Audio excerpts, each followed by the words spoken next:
Assalamualaikum warahmatullahi wabarakatuh. Halo teman-teman, perkenalkan nama saya Ahmad Nur Salam dari Universitas Merdeka Pasuruan. Di sini saya akan menjelaskan kedudukan, fungsi dan tujuan konstitusi untuk memenuhi tugas dari Bapak Ahmad Sukran selaku dosen pengampu saya. Topik yang akan saya bahas kali ini yaitu yang pertama, pengertian konstitusi. Yang kedua yaitu fungsi konstitusi. Yang ketiga, tujuan konstitusi. Dan yang keempat yaitu kedudukan konstitusi. Pengertian konstitusi. Sebelum kita mengenal lebih dalam konstitusi, izinkan saya menjelaskan apa itu konstitusi. Konstitusi adalah segala ketentuan dan aturan pokok dasar tentang ketatanegaraan. Menurut Jimli Asidik mengatakan dalam bukunya, konstitusi adalah hukum dasar yang dijadikan pegangan dalam penyelenggaraan suatu negara.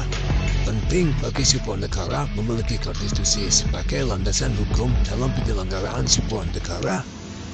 Berdirinya suatu negara tidak dapat dipisahkan dari konstitusi yang mendasarinya. Konstitusi dapat berupa hukum dasar tertulis yang biasa disebut dengan Undang-Undang Dasar dan dapat juga tidak tertulis. Konstitusi merupakan dasar dari tatanan hukum suatu negara yang di dalamnya terdapat perlindungan hak asasi manusia dan mengatur pembagian kekuasaan atau distribution of power dalam penyelenggaraan negara. Fungsi konstitusi. Fungsi konstitusi secara umum yaitu yang pertama, konstitusi berfungsi untuk membatasi kewenangan kekuasaan suatu pemerintah. Yang kedua yaitu konstitusi memiliki fungsi sebagai sumber hukum tertinggi. Yang ketiga yaitu konstitusi memiliki fungsi sebagai identitas nasional dan lambang negara. Yang keempat yaitu menjamin perlindungan terhadap hak asasi manusia. Sedangkan fungsi konstitusi menurut Jimli Asidik yaitu yang pertama, konstitusi dapat berfungsi sebagai penentu serta pembatas kekuasaan dari sebuah organ negara. Yang kedua, konstitusi memiliki fungsi sebagai pengatur hubungan kekuasaan antar organ negara. Yang ketiga yaitu konstitusi memiliki fungsi sebagai pengatur hubungan kekuasaan antara organ negara dengan masyarakat negara tersebut. Yang keempat yaitu konstitusi memiliki fungsi sebagai sarana pengendalian masyarakat, baik dalam arti secara sempit hanya di bidang politik maupun dalam arti secara luas yang menjangkau bidang sosial serta ekonomi. Tujuan konstitusi. Tujuan konstitusi sendiri yaitu yang pertama, untuk memberikan pengawasan sekaligus pengawasan terhadap kekuasaan politik.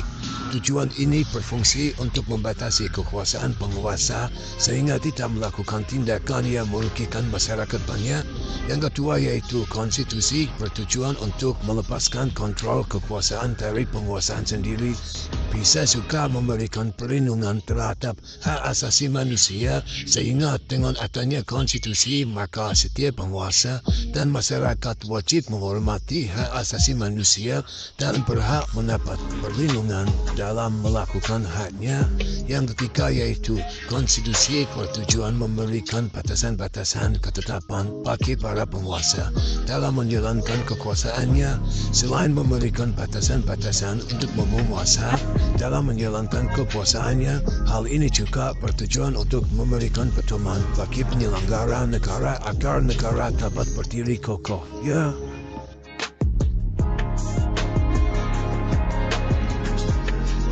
Kedudukan konstitusi.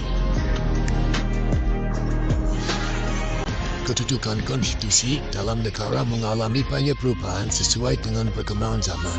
Yang pertama yaitu pada masa negara feodal monarki atau oligarki sebagai benteng pemisah antara rakyat dan penguasa. Yang kedua yaitu pada masa peralihan dari negara feodal monarki atau oligarki dengan kekuasaan mutlak penguasa ke negara nasional demokrasi sebagai alat yang digunakan oleh rakyat dalam perjuangan melawan penguasa. Tiga yaitu pada masa negara demokrasi, senjata pamungkas rakyat untuk mengakhiri kekuasaan sepihak satu golongan serta untuk membangun tata kehidupan yang baru. Nah, itu dia penjelasan dari saya mengenai kedudukan, fungsi, dan tujuan konstitusi dalam pelajaran hukum konstitusi.